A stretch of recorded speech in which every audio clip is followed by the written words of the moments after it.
Imagine this. Your parents, your brother, or your child hasn't eaten in 4 days. You can feel the weight leaving their body. Not like weight leaving, like their being is disappearing. You have nothing. No grain, no animals.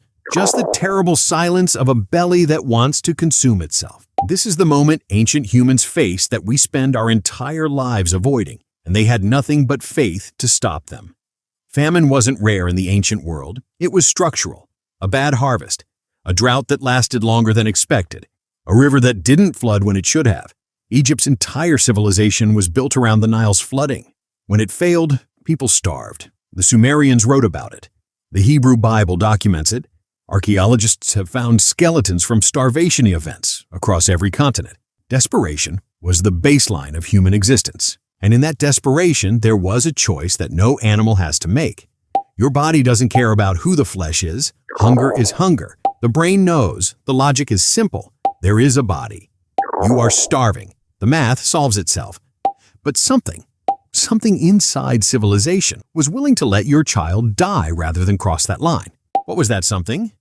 In ancient Mesopotamia, the Code of Hammurabi is crystal clear. If you consume human flesh, you are no longer human. Not metaphorically, legally. Your entire existence was erased. Your name went away. Your family line was cut off. You became a non-thing. Worse than execution, you became nothing that could ever be remembered.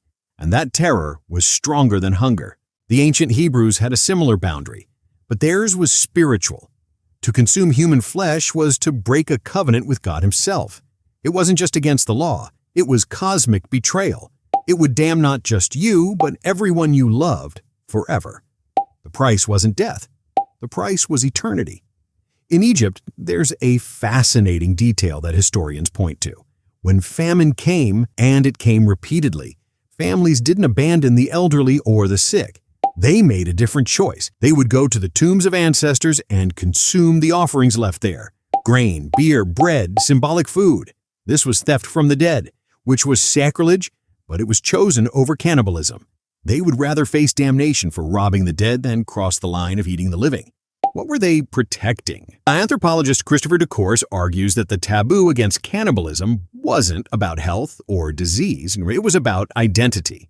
To eat human flesh was to collapse the boundary between us and other. It was to say, I am not different from an animal. And in that moment, civilization ended. Not because you ate a body, but because you admitted that the line holding you to being human was just a story you told yourself. And that story could break. There were times when it did. The siege of Jerusalem in 70 CE was one of the most documented. The Roman forces surrounded the city. No food could enter. The historian Josephus, who was there, recorded it carefully. Mothers were found with the bodies of their children. Families made the choice. And in the Hebrew accounts, there's no moral clarity. Just the weight of desperation so total that even the most sacred taboo shattered like glass. But here's what's telling. It was remembered as tragedy, not survival, not adaptation. Tragedy. The society that survived that siege wrote it down as a sign that something had died in them, that they had eaten the boundary itself. In cultures across the world, Irish, Polynesian, Aboriginal, Australian, there's a consistent pattern. Cannibalism was allowed only in specific rituals with the dead. You could consume someone who was already gone. But the living, the community, that was sacred. And the difference between those two things was the entire architecture of civilization. Because if everyone is food, then no one is family. If family is food, then nothing means anything. And meaning is all we have. In the modern world, we've never faced that choice. Our supply chains are too complex, our storage too efficient, our government's too stable. We've outsourced the question of survival to systems we don't understand.